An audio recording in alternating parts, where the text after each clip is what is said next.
So friends, welcome on the channel Learn with Kanchan. So friends, today we are discussing about the stream after 10th class. Which streams we are able to choose which stream. So बहुत से friends का problem ये थी कि उनको कौन सी stream choose करनी चाहिए क्लास 10 के बाद। तो आज हम उसी टॉपिक पे डिस्कशन करने वाले हैं, ठीक है। तो जो फ्रेंड्स हम लोग स्टार्ट करते हैं। तो जो फर्स्ट ऑफ ऑल हम ये डिस्कस कर लेते हैं कि कितने स्ट्रीम्स होते हैं। तो इस समय 4 स्ट्रीम्स होते हैं।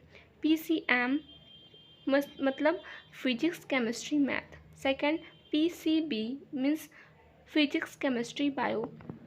थर्ड आर्ट्स मीन्स ह्यूमैनिटीज़, जिसमें कि सोशल साइंस वगैरह आते हैं। कॉमर्स, ठीक है। ये तो 4 स्ट्रीम्स होती हैं हमारे मतलब कि मोस्टली स्कूलों में।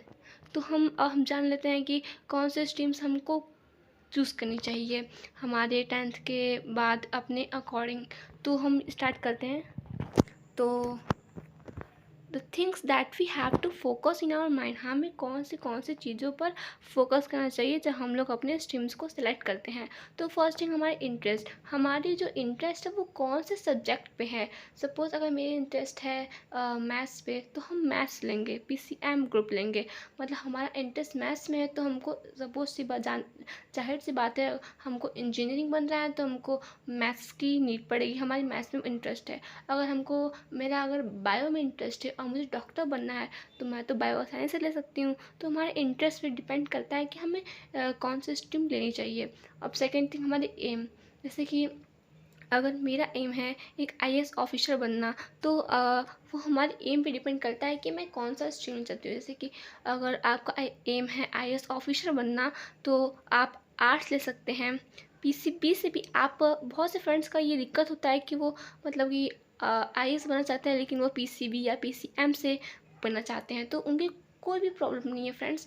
आप किसी भी स्ट्रीम से कोई भी जॉब वो आप इज़िली अफोर्ड कर सकते हैं, कोई भी एग्ज़ाम आप दे सकते हैं, इसमें कोई भी प्रॉब्लम्स नहीं होती हैं। तो आपके एम पे भी डिपेंड करता है कि आप कौन से स्ट्रीम पे आप स्ट्रीम आप चूज़ कर सकते हैं। तो आते हैं स्ट्रेंथ। स्ट्रेंथ क्या होता है? स्ट्रेंथ मतलब कि वही हमारे इंटरेस्ट से रिलेटेड स्ट्रेंथ आएगा कि आपको किस में आपका ज़्यादा स्ट्रेंथ है, किस में आपका जो माइंड है ज़्यादा मतलब कि फोकस्ड रहता है, तो आप उस पर डिपेंड कर सकता है। रिक्वायरमेंट मतलब कि अगर आप कोई भी स्ट्रीम चूज़ करनी है तो आपको सबसे पहले उसके बारे में, उसके सिलेबस के बारे में आपको स्टडी कर लेनी चाहिए। जैसे कि अगर आपको UPSC का एग्ज़ाम क्रैक करना है तो आपको सबसे पहले उसके सिलेबस के बारे में जानना होगा कि उसमें मतलब कौन से सब्जेक्ट होते हैं। उसमें मतलब सोशल हो गए, हिस्ट्री हो गए, जियोग्राफी हो गए, तो ये सब सब्जेक्ट होते हैं। तो आपको आर्ट्स लेना पड़ेगा IAS बनने के लिए। और आप PCB PCM से भी बन सकते हैं। तो इसकी रिक्वायरमेंट मतलब इसका सिलेबस, कौन से सब्जेक्ट से आप मतलब कि कौन सा सब्जेक्ट होता है उस पर्टिकुलर जॉब में, तो आपको उसको भी चेक करना होगा, ठीक है। तो अब हम आते हैं some general problems when we are choosing an stream. कुछ प्रॉब्लम्स होते हैं जब हम लोग स्ट्रीम्स को चूज़ करते टाइम्स। तो उस प्रॉब्लम्स को देख लेते हैं। Percentage ability, the main problem was that if I am taking PCB PCM can I clear civil service exam. तो फर्स्ट थिंग होती है परसेंटेज, कि जो बहुत से स्कूल में परसेंटेज की भी बाउंडेशन दिया जाता है कि अगर आप 80% से ऊपर है तो आप साइंस ले सकते हैं, 70% से ऊपर है तो आप कॉमर्स ले सकते हैं, और 60 के ऊपर है तो आप आर्ट्स ले सकते हैं।